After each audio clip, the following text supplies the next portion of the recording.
నాయనా. నాయనా ఎప్పుడేరా బస్సు దిగినాను. నాయనా ఎండ ఎక్కువ ఉందిరా, రారా ఎక్కించుకొని పోదు. నాకు కాలు నొప్పిస్తున్నాయి, నువ్వే ఆటోకి వచ్చేయి. నా దగ్గర ఆటోకి కానీ డబ్బులు లేవు, రారా. ఈ అప్పుడు తలగా నొప్పి.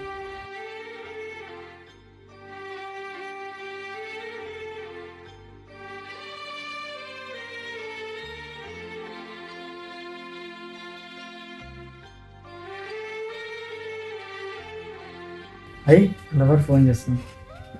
Hello baby. కాలేజ్ దగ్గర రా. 2 నిమిషాలు బేబీ, వచ్చేస్తాను.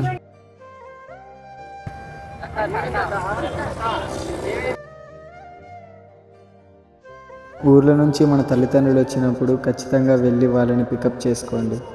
ఇలా మేము రాలేము అని అవసరాలు తగ్గట్టు మనం పక్కకు పోతే వాళ్ళ కష్టం ఎవరు తీస్తారు?